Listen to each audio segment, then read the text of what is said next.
ആയിട്ട് പോണത് ഏറ്റവും കുറഞ്ഞ സമയം കൊണ്ട് വളരെ ടേസ്റ്റി ആൻഡ് ക്രിസ്പി ആയിട്ടുള്ള പഴംപൊരി എങ്ങനെ ഉണ്ടാക്കിയെടുക്കാമെന്നാണ്. അപ്പോൾ നമുക്ക് വീഡിയോയിലേക്ക് പോവാം. അപ്പോൾ പെട്ടെന്ന് എങ്ങനെ 5 മിനിറ്റിൻ്റെ ഉള്ളിൽ പഴംപൊരി ഉണ്ടാക്കാമെന്ന് നമുക്ക് നോക്കാം. അതിനായിട്ട് ഇപ്പോൾ എൻ്റെ കയ്യിൽ 2 പഴമേ ഉള്ളൂ. ഞാൻ ഈ 2 പഴം വെച്ചിട്ടാണ് പഴംപൊരി ഉണ്ടാക്കാനായിട്ട് പോണത്.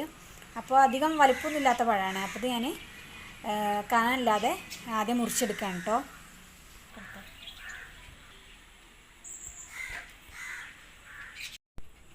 നമ്മൾ പഴം തൊലി കളഞ്ഞ് വെച്ചിട്ടുണ്ട്. ഇനി ഇത് കനമില്ലാതെ നമ്മൾ സ്ലൈസ് ചെയ്തെടുക്കുകയാണ് കേട്ടോ.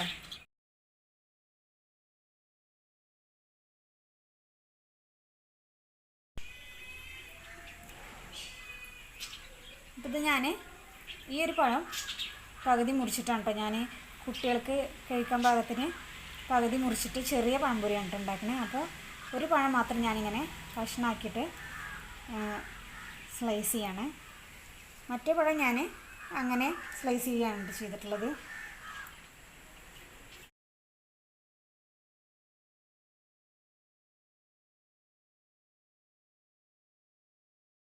അപ്പോൾ നമുക്ക് പെട്ടെന്നൊക്കെ ഒരു പഴംപൊരി ഇപ്പോൾ പെട്ടെന്നൊരു ഗസ്റ്റ് വന്നു നമുക്ക് 5-6 മണിക്കൂർ മാവൊന്നും റെഡിയാക്കി വെക്കാൻ പറ്റിയിട്ടില്ലെങ്കിൽ നമുക്ക് ഇങ്ങനെ പെട്ടെന്ന് ഉണ്ടാക്കുന്ന തരത്തിൽ ഈ ഒരു രീതിക്ക് ഉണ്ടാക്കാൻ പറ്റും. നല്ല അടിപൊളി ക്രിസ്പി ആയിട്ടുള്ള പഴംപൊരി കിട്ടും കേട്ടോ. അപ്പോൾ ഇനി നമുക്ക് പഴം കഷ്ണങ്ങളാക്കി വെച്ചിട്ടുണ്ട്, സ്ലൈസ് ചെയ്ത് വെച്ചിട്ടുണ്ട്. ഇനി നമുക്ക് ഇതിനേക്കുള്ള മാവ് തയ്യാറാക്കാൻ നോക്കാം. പിന്നെ ഇതിലേക്ക് ഞാൻ ആദ്യമായിട്ട് ചേർക്കാൻ പോകുന്നത് ഒരു ഗ്ലാസ് മൈദയാണ് കേട്ടോ. അപ്പോൾ നമുക്കൊരു ഗ്ലാസ് മൈദ ചേർത്ത് കൊടുക്കാം. ഞാൻ 2 പഴം എടുത്തിട്ടുള്ളൂ. അപ്പോൾ അതുകൊണ്ട് തന്നെ ഒരു ചെറിയ ഗ്ലാസ്സിന് ഒരു ഗ്ലാസ് മൈദ എടുത്തിട്ടുണ്ട്. പിന്നെ അതുപോലെ തന്നെ ആ സെയിം ഗ്ലാസ്സിന് തന്നെ ഒരു 1/2 ഗ്ലാസ് അരിപ്പൊടി എടുത്തിട്ടുണ്ട് കേട്ടോ. നമ്മൾ പുട്ടിനൊക്കെ എടുക്കില്ലേ, അങ്ങനെ അരിപ്പൊടി എടുത്തിട്ടുണ്ട്.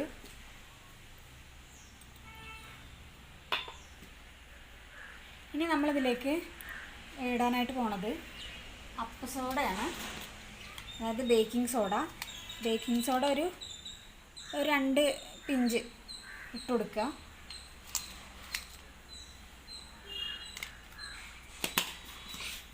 ഇനി നമ്മൾ അടുത്ത് ചേർക്കുന്നത് മഞ്ഞൾപ്പൊടിയാണ് കേട്ടോ. മഞ്ഞൾപ്പൊടി ഒരു 1/4 ടീസ്പൂണിൻ്റെ അടുത്ത് മഞ്ഞൾപ്പൊടി ചേർത്ത് കൊടുത്താൽ മതി. മഞ്ഞൾപ്പൊടി 1/4 ടീസ്പൂണിൻ്റെ അടുത്ത് മഞ്ഞൾപ്പൊടി ചേർത്ത് കൊടുത്തിട്ടുണ്ട്. ഇനി ഞാനിതിലേക്ക് ചേർക്കാൻ പോകുന്നത് ഒരു ചെറിയ കയ്യിൽ മാവാണ് കേട്ടോ. നമ്മളെ ദോശയുടെ ഇഡ്ഡലിയുടെയൊക്കെ മാവില്ലേ, അത് ഒരു ചെറിയ കയ്യിൽ മാവ് എടുത്തിട്ടുണ്ട്. അത് നിങ്ങൾക്ക് ഇഡ്ഡലിയുടെ പരുവത്തിലാണെന്ന് വെച്ചാൽ അങ്ങനെ ഒഴിച്ചു കൊടുക്കാം. ഇനി ദോശയുടെ പരുവത്തിലേ ഉള്ളൂ വെച്ചാൽ അത് അങ്ങനെയും ഒഴിച്ചു കൊടുക്കാവുന്നതേ ഉള്ളൂ കേട്ടോ. പിന്നെ ഞാൻ ചേർക്കാൻ പോണത് ഒരു നുള്ള് ഉപ്പ് ചേർത്ത് കൊടുക്കുന്നുണ്ട്.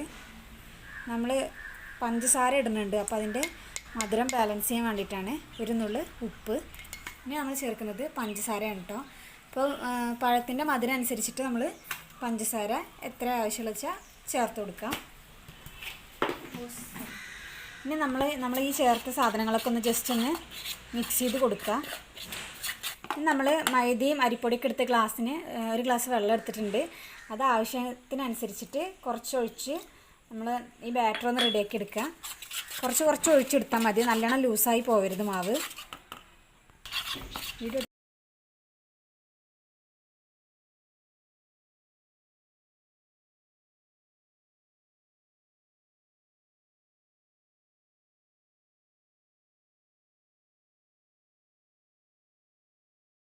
അപ്പം നമ്മുടെ മാവ് റെഡി ആയിട്ടുണ്ട്. ഈ ഒരു കൺസിസ്റ്റൻസിയാണ് കേട്ടോ വേണ്ടത് മാവിന്.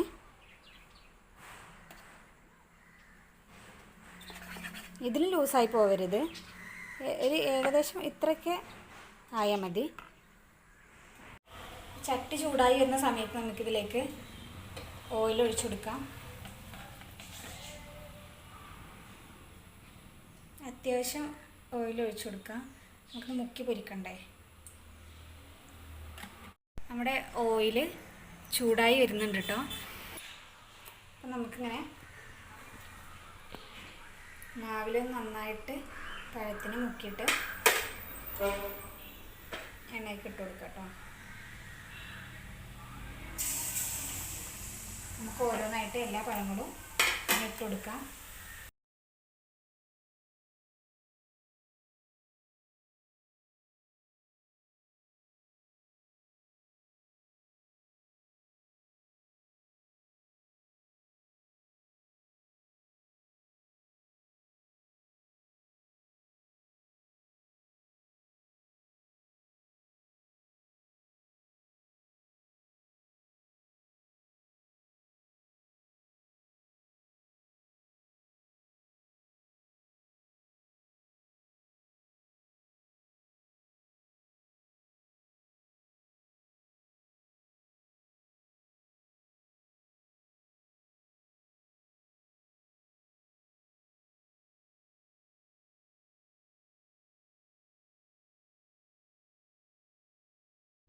അപ്പം നമ്മുടെ പഴംപൊരി റെഡി ആയിട്ടുണ്ട്.